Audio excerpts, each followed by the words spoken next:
Most of our problems come from the state of not being calm. We're in some kind of anxious state and fear state.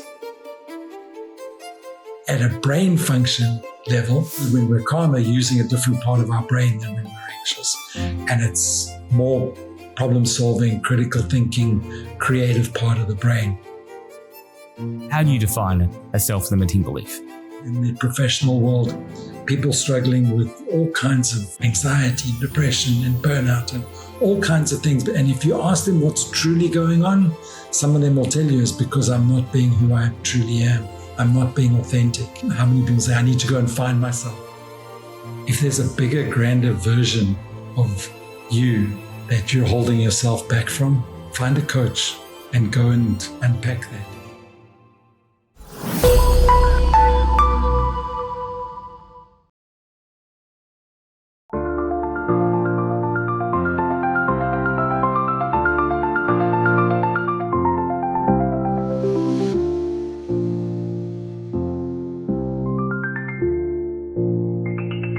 Muhami Matters with Chris Adams, powered by CJA Consulting.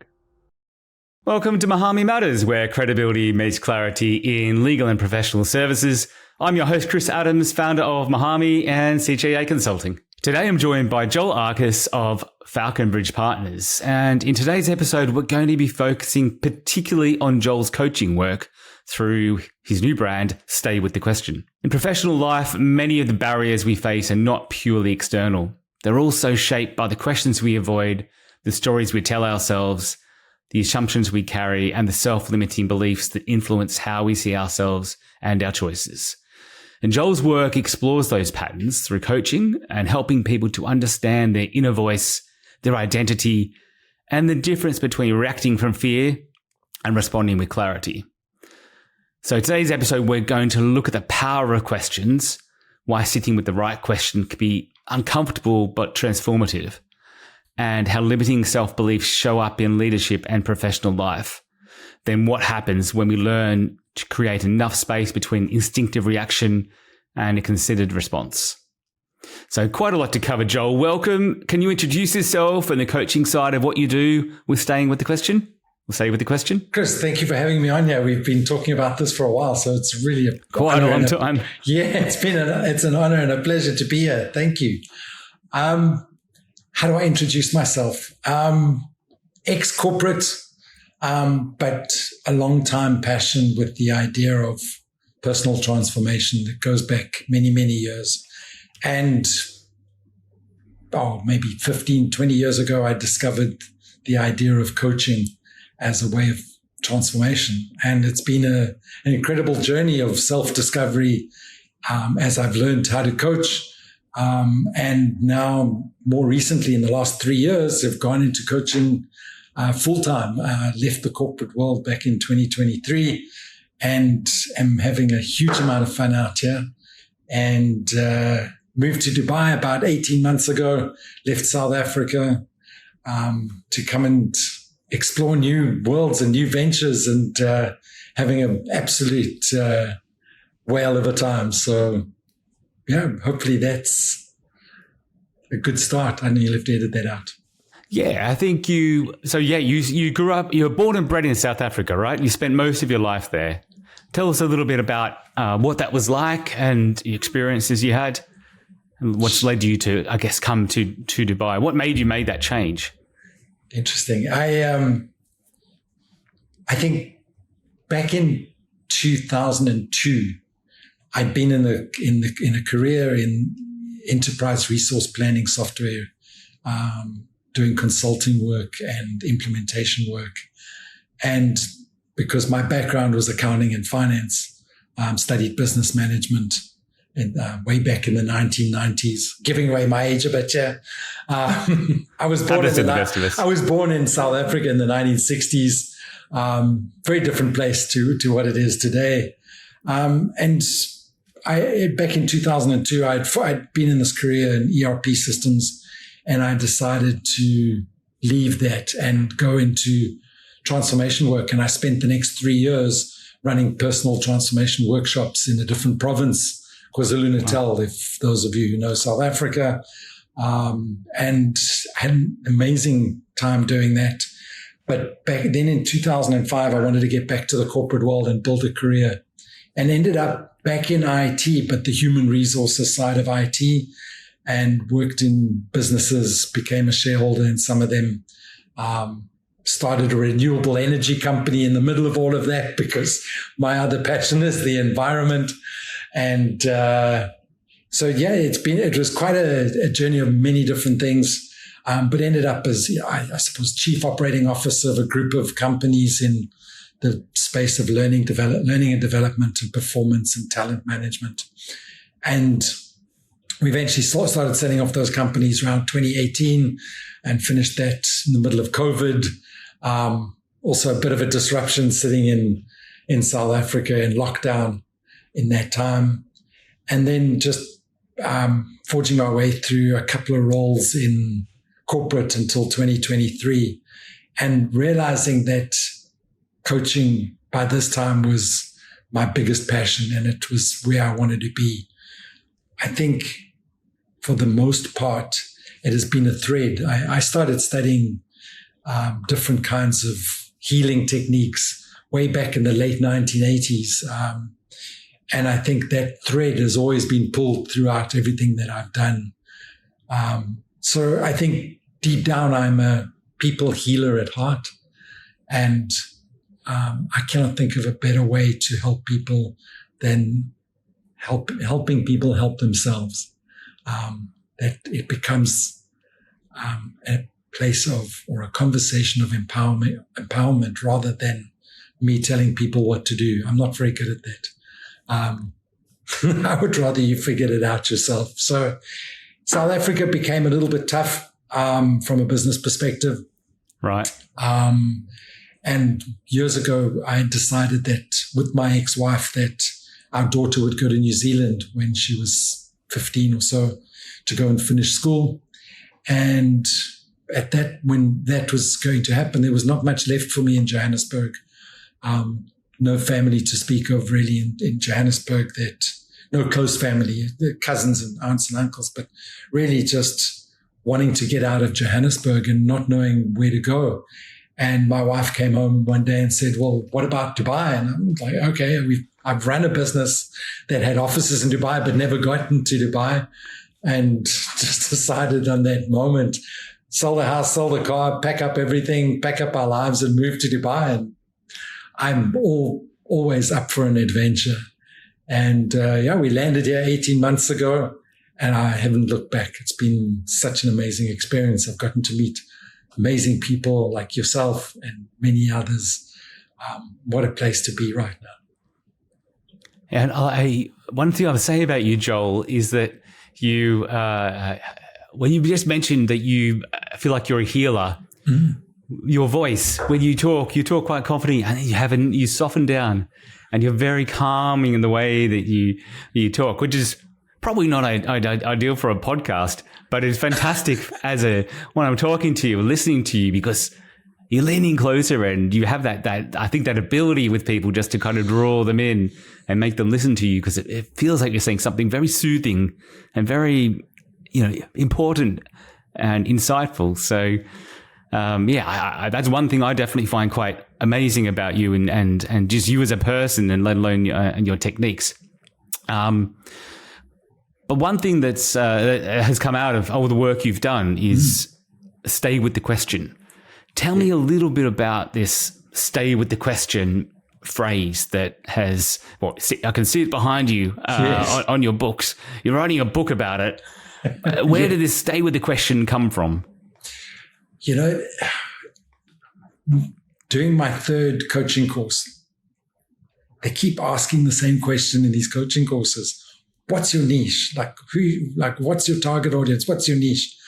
And I have an idea that I can help people with difficult situations, people that are stuck, right? So working with people that are stuck in some situation, a decision, and over the years, I understand I have probably over 2,000 hours of coaching behind me, and people leave my coaching sessions, and they've got some sort of answer, an action plan, And then a week later, they come back and nothing's changed because they've gone and they've tried that and it didn't work, or they've tried it and it's been successful, but there's something still missing. There's something that they're still stuck with. Yeah. And I was walking around. There's a couple of small man-made lakes here in the suburb that we live here in Dubai. And I go walking there at least once a week. And I'm walking around the lakes and I'm thinking about this idea that how do I get people to leave a coaching session with something that they can continue working with on themselves rather than just implementing the answer that they left with. And I think, like all good questions, my question was, how do I empower people to be able to coach themselves? That was kind of the question I was sitting with. And yeah, it's amazing when you start asking questions. A memory came up of a case study that we had done, a business case study that involved Professor Christian Claytonson from Harvard Business School. He wrote a book on jobs theory, job to be done theory. And in some of the research that we were doing for the case study, I came across an old tweet of his back from 2012. So in those days, it was still called Twitter.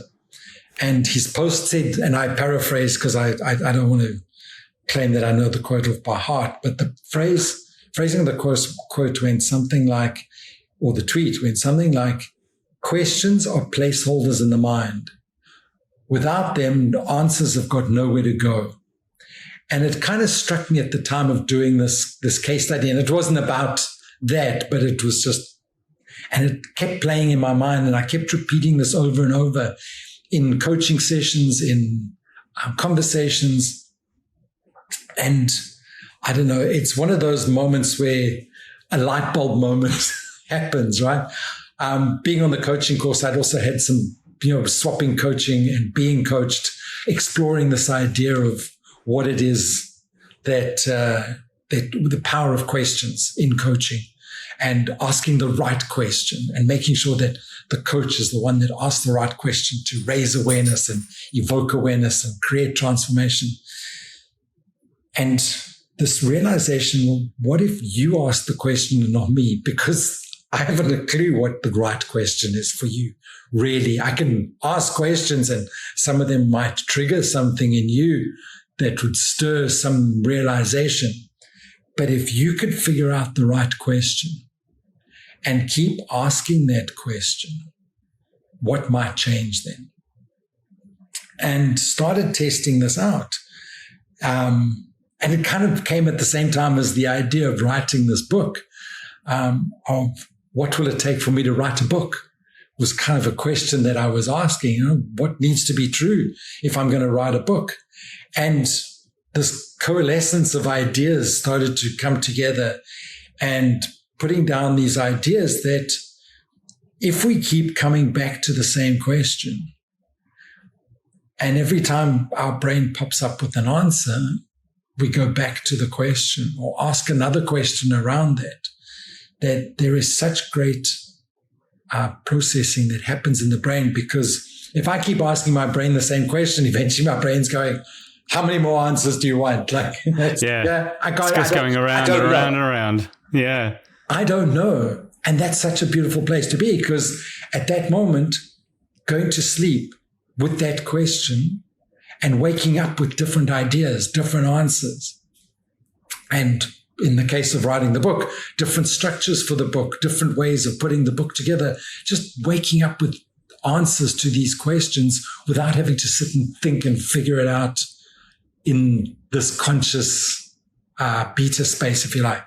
So realizing that if somebody, and I started testing this in my coaching, instead of asking people for their action plan or what do they think, it is, okay, so you've named the problem, turn that into a question. And let's refine that question till it lands. You'll know when it lands. And the moment it lands, you see people sitting there going, oh my word, I've never asked that question out loud before. Okay, now go away and spend some time with that question and let me know what happens. And testing it on myself, testing it on some of my participants in this process, started to formulate this process that's become a 7-step process that I've then put into my book. I was sitting with this book. It's now an academic book based on neuroscience because I'm very passionate about neuroscience and a whole lot of ideas, and became very dry and academic. And just like, how do I turn this book into an experience rather than like a workbook, rather than just a book on a textbook on academia? It's not even who I am really. And I started to work through rewriting this idea into a 7-step process that people could follow by reading my book.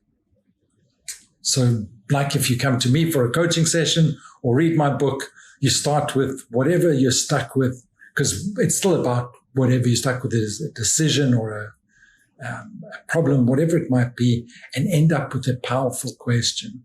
So, okay, I understand all of that. And it's something we definitely need to explore more of. Yeah. But something that springs to mind is that I guess it seems like the opposite of what a lot of people are telling you to do, say therapists or coaches or, I guess what I'm thinking is when people have intrusive thoughts that go round and around and around in their head, questions that they just can't answer, and you just keep ruminating and ruminating, it almost feels like you should be doing the opposite of asking yourself that question. It's almost like you should be, I guess, trying to find an answer to that question and then moving on, because it's not doing you any good to keep ruminating and ruminating. So how is what you're advising or pushing towards different from that? Have you ever gone to sleep with a problem on your mind, Chris, and woken up in the morning and had an answer? And whether it was the right answer or not, you went and followed that answer and implemented whatever answer came up. The question then is, what other possibilities did you not explore because you stopped asking? And very often what we experience, and I think you're alluding to this a little bit, but I'm going to elaborate on it a bit, is when we don't have an answer, we get very anxious because our brains don't like unanswered questions. If we think about the survival brain, not having a solution to a problem could mean certain death, right? So there's a survival mechanism behind. There's a problem, needs a solution, implement the solution, and now everybody's safe and everything's safe. Except we don't live there anymore. We don't live with saber-toothed tigers outside the proverbial game anymore. We think we do, but we don't. So in order for us to explore more possibilities of other answers that we've not yet considered, by keeping going back to the question, it goes into a part of the brain. From what I understand, it's called the default mode network. And I'm sure the scientists will have a field day with that because it's probably not 100% accurate, but I'm not trying to be scientifically correct. But just from a process perspective, by having your brain being programmed essentially with this question, this unanswered question, it starts to look for answers because you keep rejecting or not accepting the answers that it's coming up with as the final answer. So it starts to look outside. Something you read, something you notice, somebody says something, and it sparks another idea because the brain's in that mode of looking for an answer. It's not sitting there going, oh, well, I know the answer to the question. I don't need to explore anymore. And when we start to tune into the world differently, when we start to listen to and pay attention to what's going on around us, things start to shift, things start to change because we are constantly surrounded with input, more input than we can handle. If my question is, how do I get unstuck from this problem, whatever this problem might be, I seriously doubt that I'm the only person in the world that has ever experienced that problem in that way.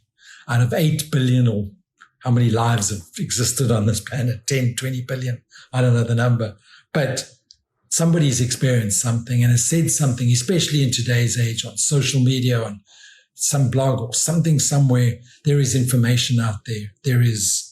And if you're not paying attention, you're going to miss the answer. It's not like magic happens. It's just, silly example, you buy a red car and suddenly you notice all these red cars on the road because your brain is looking for that red car. It is aware of red cars. It's aware of this problem and is looking for answers. My experience and some of the experiences of some of the people that I've coached in this methodology have said that they've come up with answers that they never thought possible. Mm. They've come up with options that they hadn't considered before because they didn't stop looking. They didn't stop searching. They didn't stop being curious. And the brain functions differently when we're in curious mode rather than implementation mode. So it's less about ruminating on the same question and more trying to move on to the next question. Think, okay, if I don't know the answer to this question, what is the real question? And you're trying to get chunk down until you find that real question. It depends who you speak to. A lot of self-help people will tell you that our own struggles are very much there because there's a pathway to our own salvation through that struggle. And if we sit and try and fix that problem, it's okay. We can certainly do that. But I notice too many times that people are trying to fix a problem, but they haven't asked the right question yet. They haven't tried to solve the right problem yet. So a lot of the work I do is about taking people from the superficial problem that they have and deepening that. And very often we get to a level of belief or identity that's what's really stuck there. I have a belief I'm not good enough. But that's playing out in my performance at work. And if I'm trying to fix my performance at work and not fix the self-belief that I carry, then it's highly unlikely that situation at work is going to change drastically overnight. But if I come back down to what's really going on, I have maybe a self-worth issue, maybe a self-confidence issue. And I start to ask myself the question about, how do I become more confident? Where is my confidence? Where does it lie? What needs to be true to find my confidence? When I start doing that, there's no particular one answer for that. But what I might start to notice is that a conversation that I'm in, I'm feeling a little bit more confident. Okay, so I don't know how maybe, but because my brain is in that mode of seeking confidence, I might find myself expressing confidence because that's part of the answer. How did I do that? I don't really know sometimes how I might be more confident or feel more worthy of, or feel like I'm good enough, whatever that underlying struggle might be. I'm finding myself experiencing what it might look like if I was more confident. And the next time I go into a meeting, I'm finding a little bit more confidence, or I'm finding my voice and I'm showing up as more confident.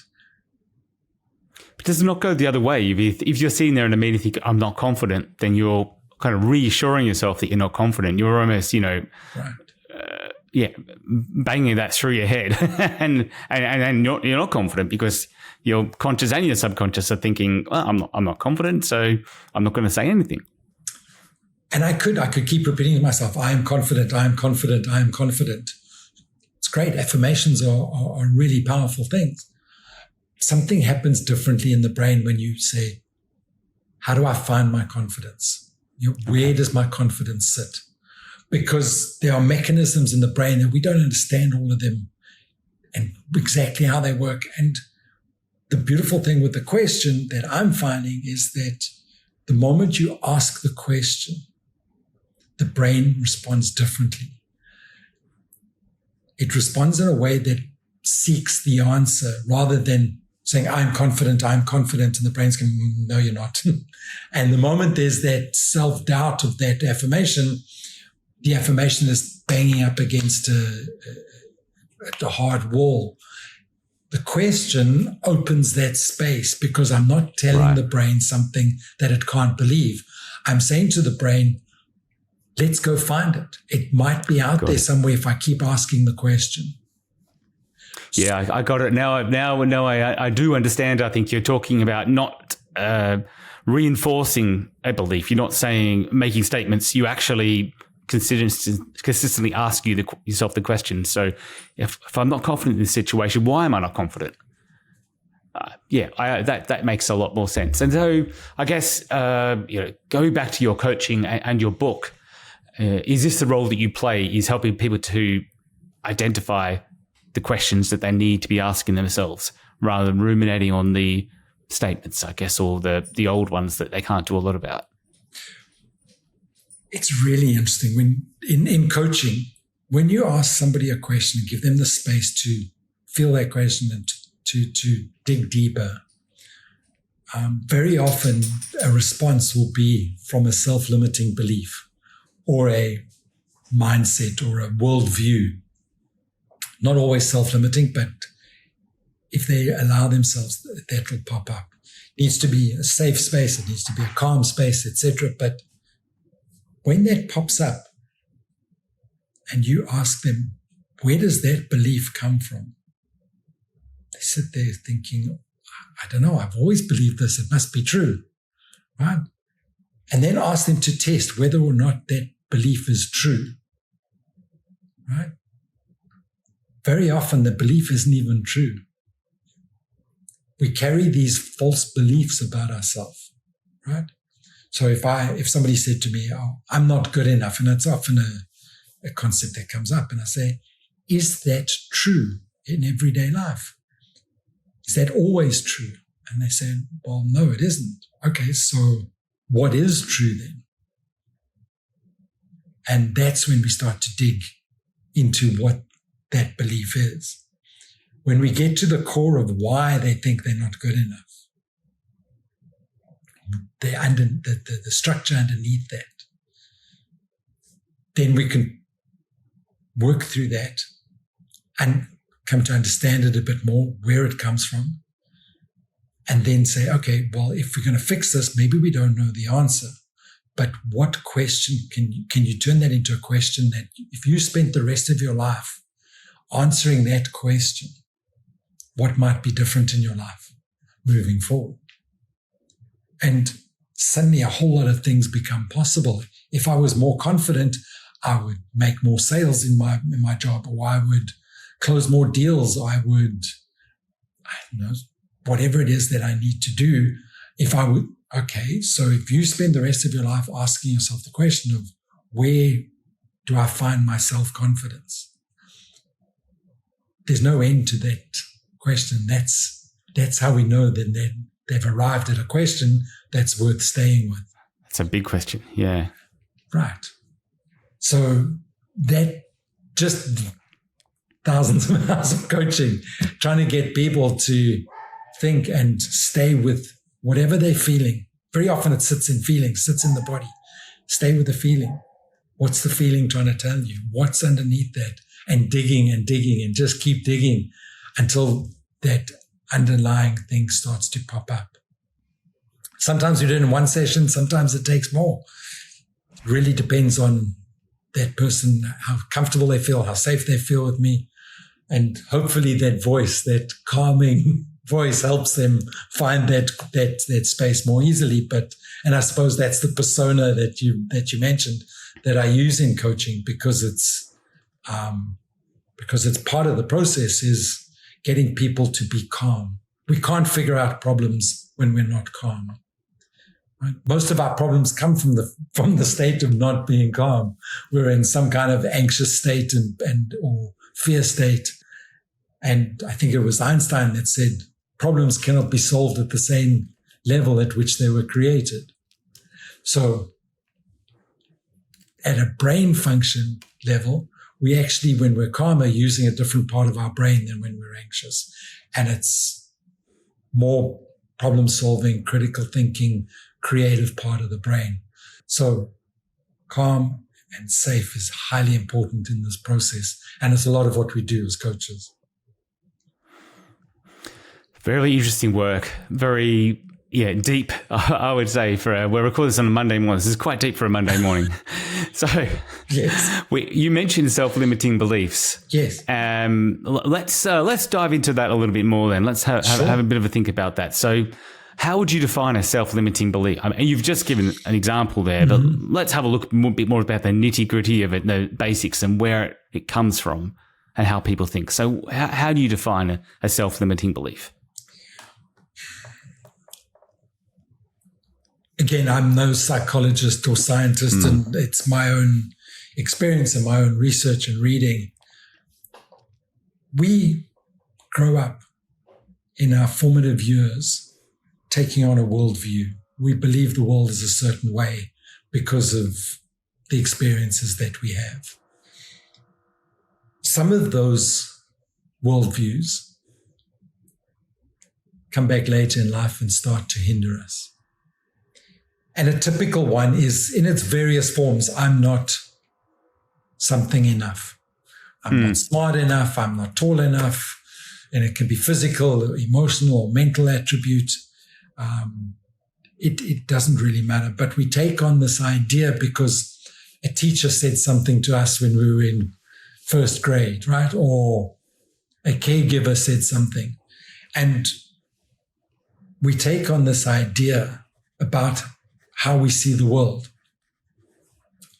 And I think if I understand some of the mechanisms at play, it becomes part of our recording.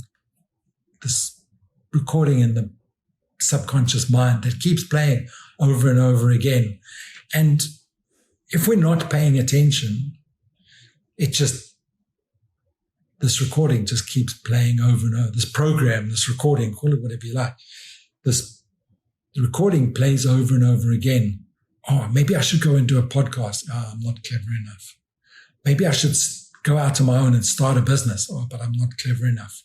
And we don't even hear that voice, that inner critic, that inner voice that stops us from making these choices. Who's to say I'm not clever enough?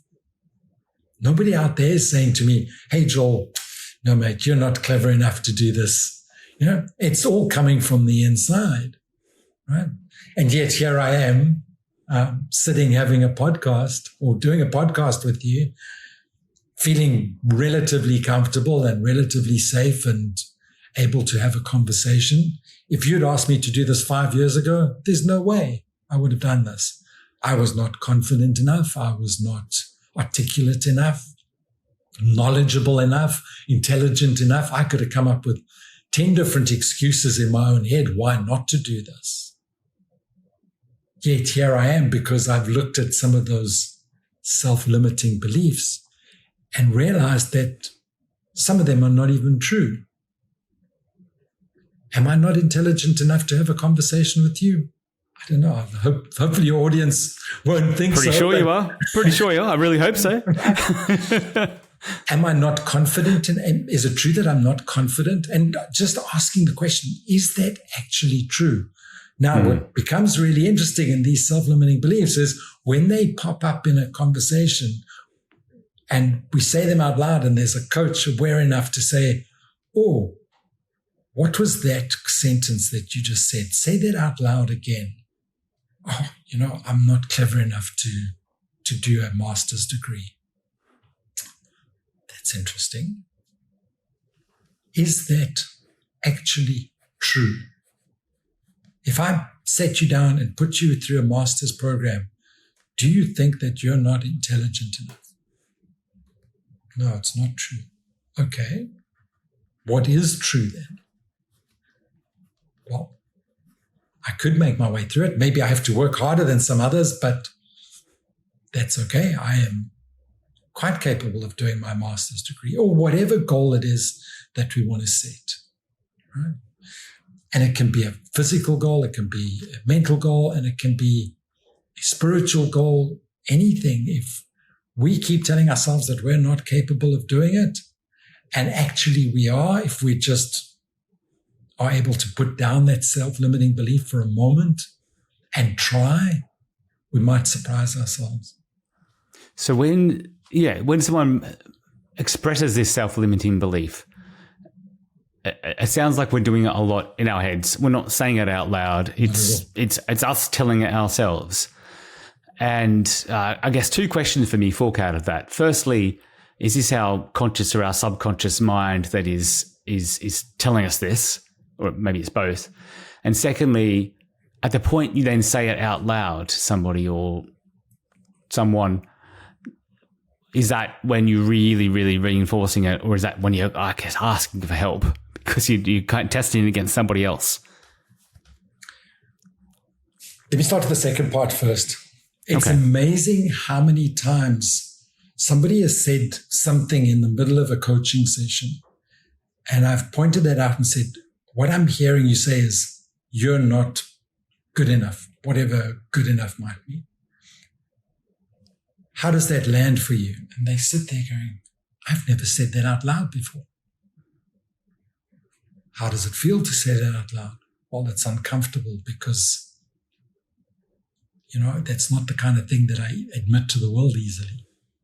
So we tend to hide those thoughts from the world, certainly, but also from ourselves because we don't like how it makes us feel. And there is, I think, intrinsically a part of us knows that it's not even true. But we don't know better because we don't have this conscious conversation, right? This conscious two people looking at each other in the eyes and having a conversation about stuff that really matters and that is real to us. And I know that as human beings, we're very busy and we are very much about achieve. And if we could spend more time just tuning into each other and listening. You don't have to fix anything. You don't have to do anything, but just hold that space and listen to somebody as they share their story. You don't even have to notice and feedback what they're saying, but just allow them to tell their story.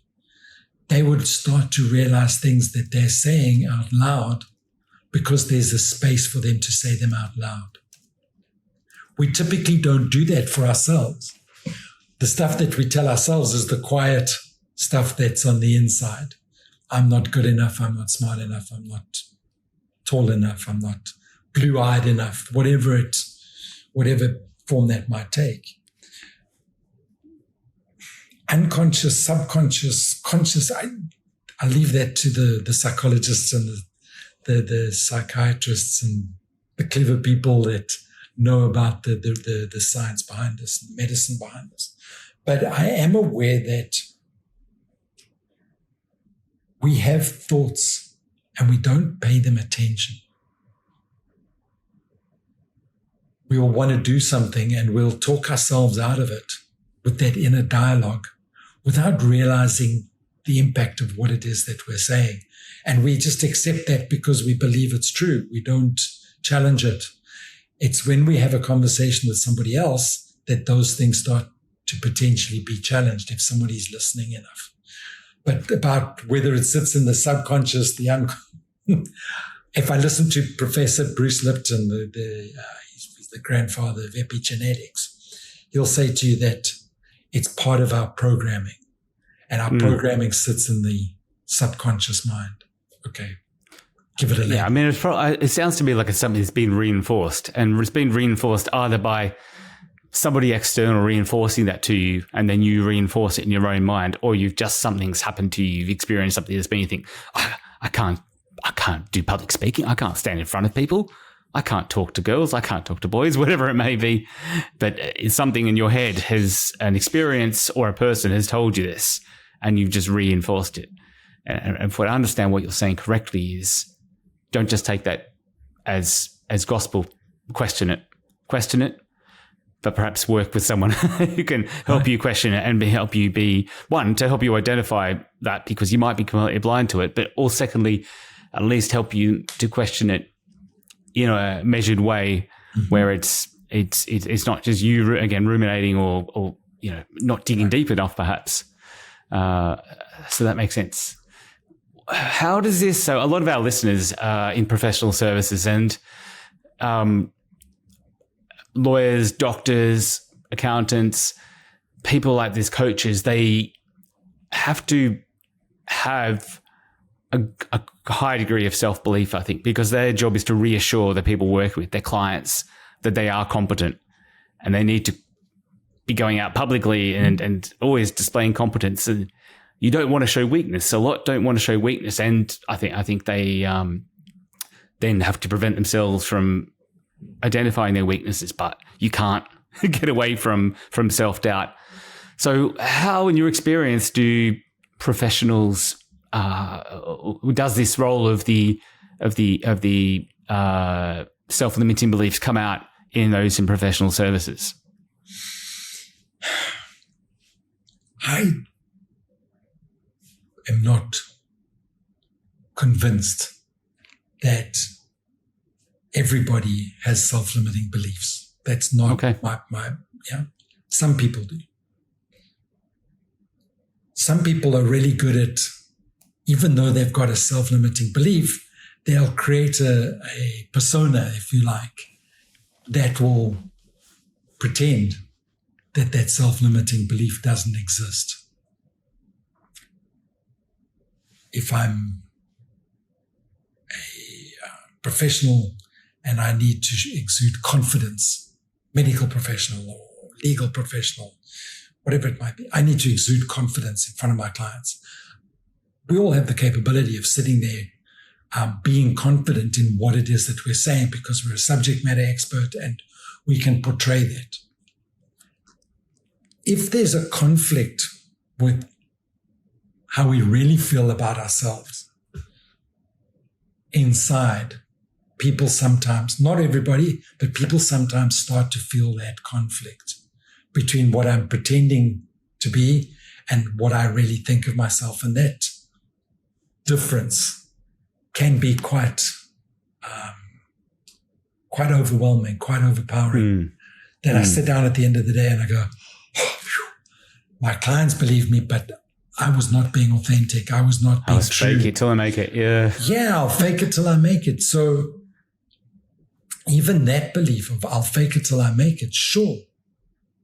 And some people do. And there's many, many stories of successes in people doing this. They started off, they were not confident. They learned how to be confident, and now they are truly confident.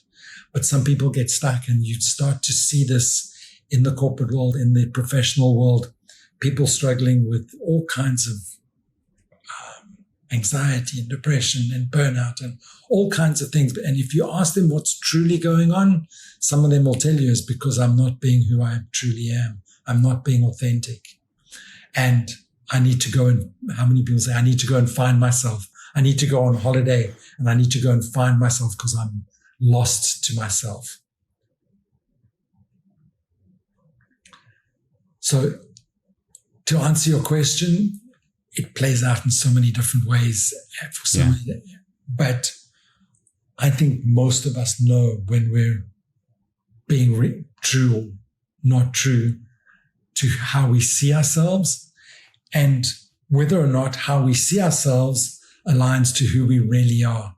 And that opens a whole new discussion of who are we really? Well, depending on which organization or spiritual path you might follow, who we really are as an awareness, as a presence in this world, without all these self-limiting beliefs in its purest form, might be who we really are, if that's what you believe. But the discomfort that we feel is real. It is very real. And that discomfort can be overwhelming and it can be debilitating at times. And you hear of people going on these retreats. You have people starting to do yoga. They start doing mindfulness exercise. And a lot of them are really trying to find who's the real me at the core of all of this. I can tell you that after many, many years of self-exploration, I don't know the answer really. I have inklings of ideas and glimpses of who the real Joel is. I'd like to think some of that came out in my book, in the way that I wrote, in the way that some of the stuff was portrayed. I think some of it comes out in deep, meaningful conversations. I'd like to think that the voice that you mentioned is part of that authentic me, and that the more exuberant and loud, verbose one at a party is not the authentic me. That's not me at my most comfortable. In a deep, intimate conversation with another human being is me at my most comfortable. And I guess that that's part of my more true nature, is to be in that space. Some people prefer the louder public forums, and that's not who I am. Maybe it's a self-limiting belief, and maybe I'll come to know a different version of me once my book launches. I don't know. Maybe you will be. Maybe you will be the. What do you mean? I can't be a party animal. I can't be the life of the party. That is very not true. You need to ask yourself those questions, Joel. Right, exactly. But yeah, if the answer is that you're not, then that's absolutely fine, right? And you need to be comfortable with that, and move on from there and work out what you are comfortable with and what is not limiting. And I think the more I trust what I feel, the more accurate I get. That it's not a knowing thing. It's not a conscious, I know that I'm not this or I am this. But what do I feel when I'm having a conversation? Do I feel tension right now? Don't I? Am I speaking from a place of my truth? I'm not a scientist. I'm not a psychologist. I'm not pretending to be. But I am comfortable saying that I've created a process that I find works for me and some other people that I've worked with. Excellent. Yeah, really good. So that you are practicing what you preach, which is always good. So, okay, just thinking about a practical situation. If you come across a person, one of your patients or clients, I'm not sure what you call them. Clients, yes. Who holds a belief like, I'm not good enough. How do you help them explore the opposite of that belief? Depends. And I know that's not the definitive answer. I don't have a specific, let's do this every time, and because different things work for different people.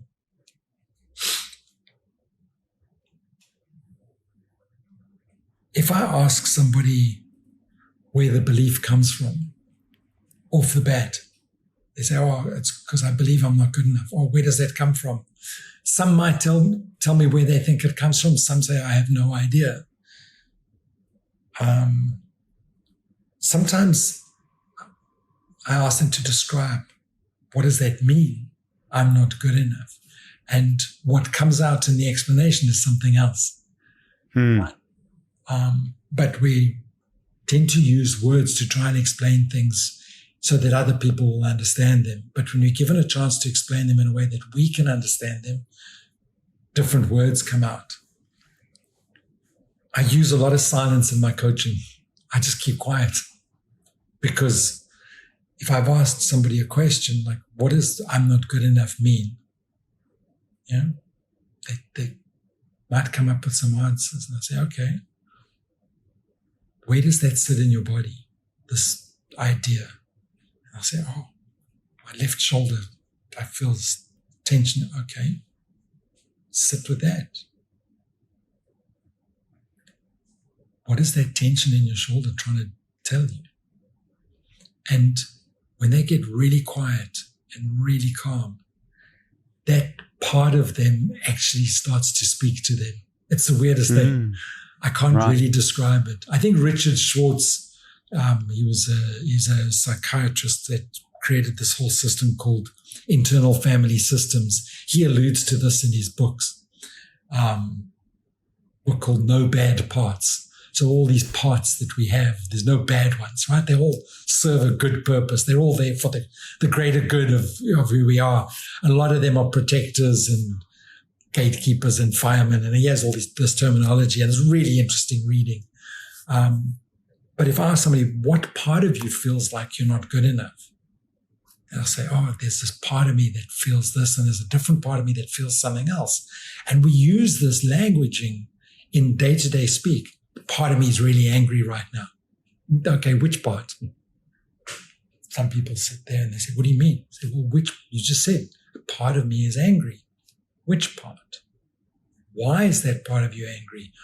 What is that part trying to tell you through the anger? And when they start to dive into that, and we start coaching around the idea that I'm not angry, there's a part of me that's angry, and it has a very valid reason for being angry. This part of me is angry because my mother abandoned me when I was young. Whatever the cause of that anger is. Okay, is that still true today? No, it's not happening anymore.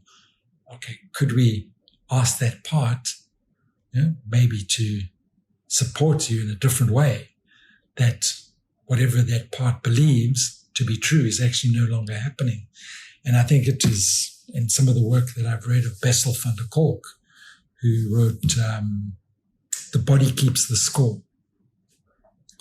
And even in that concept, that these experiences that we have when we're younger and growing up, these, especially the heightened emotional ones, get stuck in our body somewhere.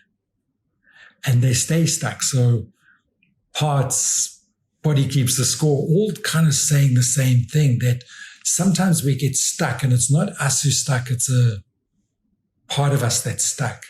And if we can have a conversation, a coaching conversation with that part, sometimes it unsticks and it comes into present day, and the tension gets released in that part of the body, or the level of anxiety drops slightly.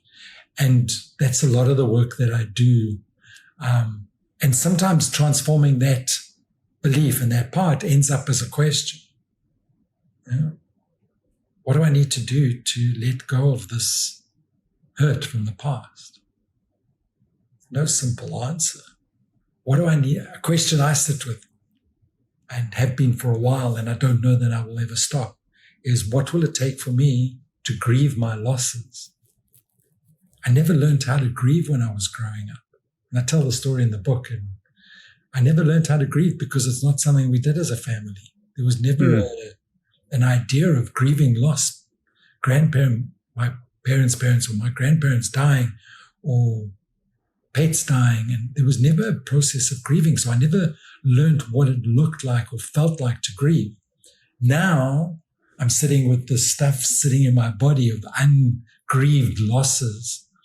And as I ask the question, I sometimes feel my body tensing and contracting, and I know that there is something going on. And rather than running away from it, I accept that that's part of the answer. And it's not always a knowing. It's an acceptance. It's an allowing my body to grieve. Right? And that comes in many shapes, many forms. And I'm not particular about what that looks like. So are you saying with a lot of the clients you've worked with, a lot of experience you've had, there is a physical element to it, that part is generally exhibiting itself in some kind of physical feeling somewhere in the body? That's actually giving you a signal. It's not necessarily a signal, I guess, in your head. Your part of your body is giving off that signal and receiving it and trying to transmit it to you.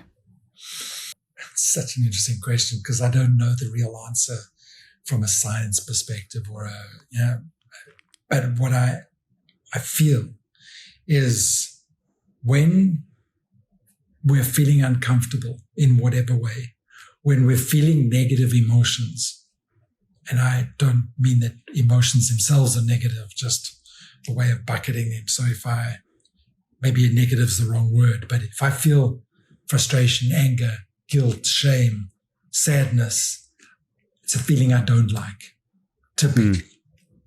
Nobody likes feeling sad. Nobody likes feeling guilty. As opposed to, I like feeling happy, I like feeling joyful, and so on. So if those are the two sets of feelings, one's I like, one I don't like. Why would I have feelings in my body that I don't like? What's their purpose? We don't just do things for no reason as human beings. Our makeup, our genetics, our biology is all very much highly advanced and highly capable and highly tuned to, and I don't think we truly understand the nature of all of it. I think we're learning, but we don't know the nature of all of it. But what's the point of getting frustrated at something? I can't do this. I get frustrated. Why? Why even go through that? What's that feeling trying to do? Often it's trying to protect us from failure, from a fear of failure. Well, just don't do this, then you can't fail. Right? So there's a minor logical reason behind that, potentially.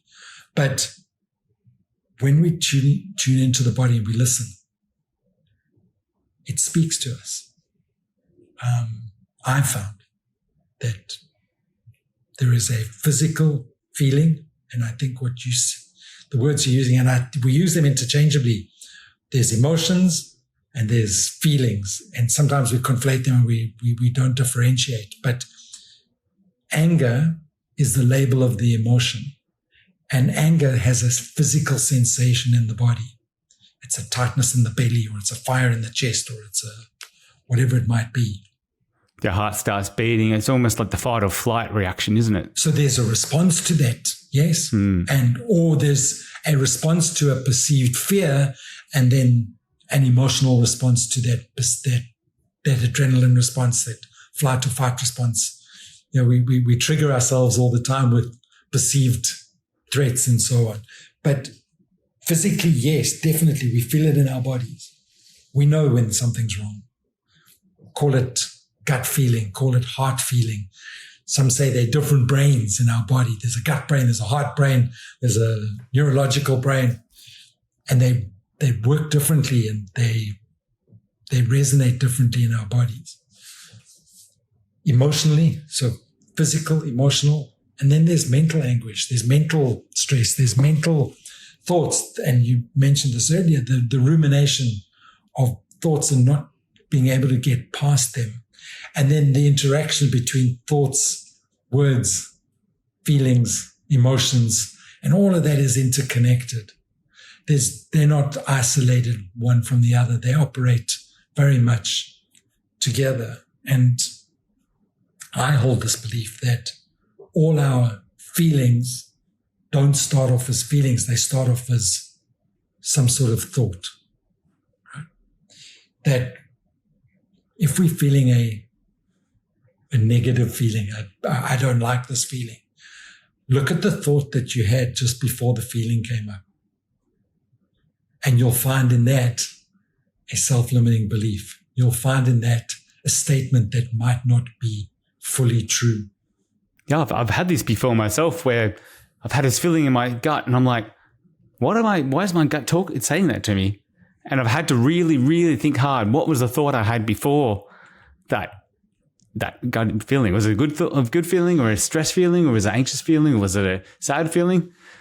I don't always remember. It's really, really strange. But something has triggered it, right? So it's either like that gut feeling is overactive, or it's not connected to my thoughts as well as it could be, I suppose. But I guess that's when you need to ask yourself the question. And sometimes these thoughts come from our subconscious, from these belief systems that we don't even hear the thought anymore. We find ourselves in some sort of situation, and the belief is this situation is a dangerous situation, right? And by dangerous, I mean it's a threat situation. I'm being asked to speak in public on the fly, ad hoc. It's not something I've prepared, right? Why because somewhere underneath there's a belief that I'm not good at public speaking, and I'm not good at public speaking if I'm not well prepared, or whatever that, and that program runs, and the brain says, there's a problem. threat. And the amygdala fires off, looking for the threat, and the adrenaline response and the physical sensation response of sweaty palms and heart rate and all of that starts to happen. Okay, well, where did that come from? Right? It's just so there's our adult logical self that looks at some of these situations and goes, this doesn't even make sense. Why would I be reacting like this? You are a coach versus a psychologist or a doctor or something like that. How do you feel there's a differentiation between what you do as a coach, the inputs and the outputs from the work you do with your clients versus, going to a psychiatrist or having therapy or whatever it may be? I'm uncomfortable with the idea of versus. Well, I guess what is the role of the coach is what I'm asking. But that's a trigger, because I know that the work that psychiatrists and psychologists and counselors and that they all do is highly valuable work. And I'm not against them, and I'm not on another side. What I do is different. What coaches do is not that. And that's why we call ourselves coaches and we don't call ourselves psychologists. We're not here to fix the past, and we're not here to help depression we are pretty much focused on what are you thinking and feeling and needing to say right now. Thank you, Nancy Klein, for those words, right? Beautiful opening words in any coaching session. What are you thinking? What are you feeling? And what are you needing to say right now? And where do we go from here? How do I help you realize where you're at, what you need to overcome, and what are your goals, and how are you going to go and achieve them? So very much only forward looking, not backward looking. Yes. Is a difference. And we don't believe there's a pathology like medicine would that needs to be fixed. There is a mindset, there is a thought, there is a belief that is getting in the way, and let's have a look at it. Yeah. And we never give advice. We never tell people what to do. We don't counsel. We don't instruct. We're not even doing what mentors would do. And a mentor would be someone who would help you using coaching techniques sometimes, but show you how you could do this better. A lot of business coaches tend towards more mentoring, because somebody who's running a business doesn't want to just be coached. They want advice, or they want input into what they could do differently because they don't know. And they've come to that business coach or business mentor coach type person. What I do is pure, where are you at? What's getting in the way? And where are you wanting to go? If you changed your mindset, or if you changed your belief, or you had a different thought, or you took a different action and found a different response, and were able to measure that based on the criteria that you get to decide. So I think that goes into then, the question asking. It makes sense that you help people to come up with their own questions. You don't necessarily prompt them or tell them what to think. You're prompting them to look into them, feel the feelings, and then come to their own questions, which helps them draw their own conclusions. And you're a person guiding that along, rather than telling them, what to do or what it means. And I think I quite like that approach. And when you think coach, there are a million and one different coaches I meet, business coaches. Everyone's a coach these days. Even I'm a coach to a degree. Mm-hmm. But it's quite interesting when you think of in terms of a football coach. Right. And when you were speaking then, I was thinking about my football team, who the coach is a former player, knows the feeling, been there, done that, and can talk from own experience and things like that. But sometimes that obviously is advantageous, but obviously he was playing 20 years ago, so it's outdated. What he was doing, his experience is there. So coming in from a perspective like yours, for example, where you're not saying, I've been there, I've done that, I'm here to listen to you, I'm here to help you to discover yourself and discover your own questions, I think is a good one, because you're not pretending to know it all. and prompt people and tell people what to think. So I understand now from our conversation, I think what the value is and how it is a bit different. So as I said, a lot of the listeners here are lawyers and founders and advisors and people who actually coach other people or give other people advice. Right. How can we as professionals use better questions in our own work to work with our clients better? One of the competencies of being a good coach is to be a good listener. Yeah, I was thinking that, yeah. And I don't know if you've ever experienced this, but sometimes I get these phone calls from call centers. Who am I speaking to? I just want to tell you about my product and my service. And I feel myself switching off because you don't care about me. All you care about is your product, your service, right? And I believe that if they phone me and they started asking me questions about me, my life, my family, and let me tell them, they could sell their product to me without saying one thing and by only asking questions. If they were coaching me. Or maybe I don't have a need for their product or service at all, but through some questions, they could very quickly find that out. There is something magical that happens in the human brain. Don't tie anything to the word magical. It's just amazing. What happens in the human brain, if somebody asks you a question and they just keep quiet and they listen. Sometimes silence can go on for a minute, 2 minutes, 3 minutes in a coaching conversation, whilst that person thinks, says stuff out loud, feels whatever it is they're going through. The brain engages in a different way. If any professional service person was willing to ask a question and really just listen, what's being said, what's not being said, what is that person's body language saying that might be different to the words they're saying, like really tune into that person holistically. The person on the other side now feels seen, heard, valued, understood, and will want to engage. Or you might find them more receptive to engaging within conversation.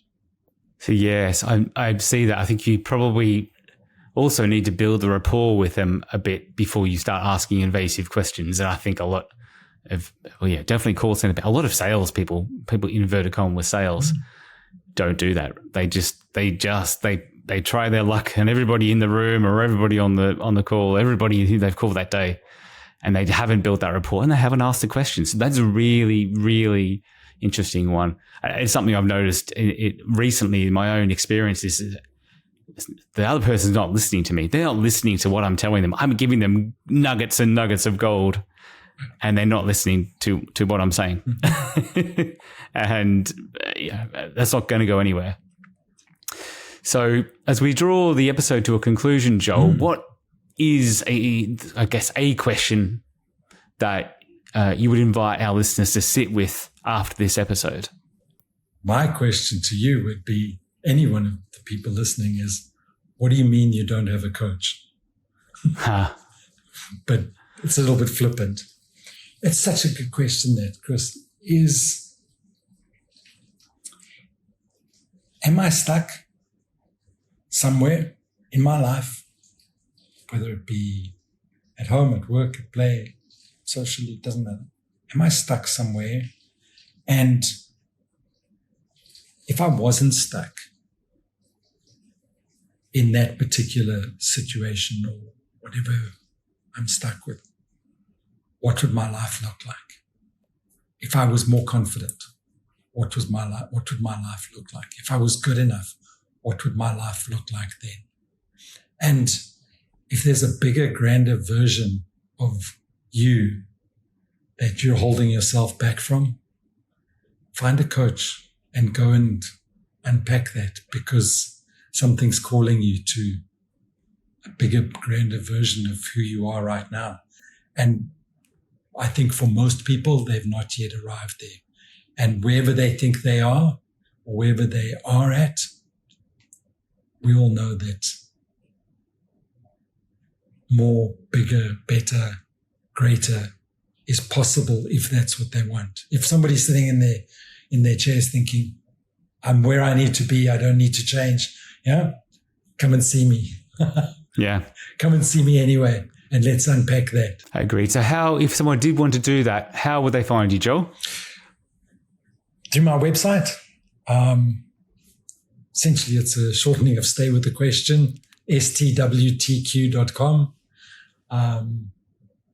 Or if you're willing to share in the podcast below my details, email me, send me a WhatsApp. You can book a session through my website. Discovery sessions are free. Come and have a discovery session. Let's see if I can help you. See if you even like me. And let's take it from there. Certainly, I've had a look at the Stay With The Question website. It's quite a fresh one, but there's some really useful free tools on there as well. Yes. Some really useful free tools that allow you to reflect, I think. And that's another thing I guess I've taken from I've done a bit of work with you myself and from this episode, and that is to stay with the question, to then address those questions, but give yourself some space, do it somewhere quiet, ground yourself, give yourself some time just to calm down, get out of the daily, even for a minute or two, and then ask yourself and give yourself some time to think about it. You don't need to rush an answer to your question. You can take some time and just go with the flow a little bit. So your book, I think, is going to be released in a couple of months' time. Yep. End of summer, September. Very much looking forward to that. And it's, I guess, going to tell us a little bit about the content of the book in a brief time and what we can expect. There is some evidence in the book of why staying with a question is powerful. But the book is structured essentially as a coaching session, and you could take your time going through the steps that you would experience with me in a coaching session. But with more stories and why it's important and so on. So I wouldn't share all those stories in the coaching session. There's not enough time. I would pretty much follow the process, but it's almost exactly the same process that I follow in a coaching session. And what I'm also doing, just to supplement the book, is I'm attempting to build. I've yet to see if I can get it to work, but I'm building an online coaching session that you can subscribe to and go through a text-based coaching session and it's an AI-based model of the teachings in the book, and very much ring-fenced and guardrail about staying with the process of arriving with a problem, leaving with a question, like you would read my book. Some personal stories in the book, some experiences in the book that some people might enjoy reading. But yeah, it is an experiential book, not an academic book. Looking forward to it then. I'm going to keep an eye on the swtq.com. Hopefully I got the acronym right. Staywiththequestion.com. Yes, swtq.com. STWTQ, yes. STWTQ. Okay, there you go. STWTQ. As more and more of this information pops up, and we'll keep an eye out there for the release date of the book. So Joel, thank you so much for joining us on Muhami Matters today. It's been very insightful. As I said, you've got a very calming voice, so I now feel like I need to go and ask myself some questions. Chris, it's been an honor being here, and thank you for inviting me onto your podcast. And I've really enjoyed being here. It's been a special time. Thank you. You're most welcome. And to our audience, that's it for this episode of Muhami Matters. Again, a massive thanks to Joel Arcus for joining us and sharing his calm, collected, thoughtful perspective on coaching, self-limiting beliefs, identity, and the power of questions. I guess what really stood out for me is the clarity doesn't always come from rushing an answer. You do need to be quite calm and patient and give yourself a little bit of time. And the question might not be the first thing that comes into your mind. Give yourself some time to reflect on it. For lawyers, founders, advisors, and professionals working under pressure, that is also a valuable reminder. You need to give yourself some space to realize the way we think, the stories we tell ourselves, and the questions we're willing to ask can not only shape how we lead, but how we grow. If you enjoyed today's episode, there's always more to come. You can find us on YouTube, on Acast, across your favorite podcast platforms. Be sure to subscribe. It helps us a lot, and share it with your network. The more we can spread the word, the more we can help other people. For more insights and support, visit muhami.ae. Connect with me at CJA Consulting. I'm Chris Adams. Until next time, stay informed and stay empowered. Thank you for joining us on Muhami Matters. If you found today's episode valuable, subscribe and connect with me to stay updated. Join me again soon as we continue to bring you credible insights, practical strategies, and trusted advice to empower your professional journey. I'm Chris Adams. Until next time, stay informed and stay empowered.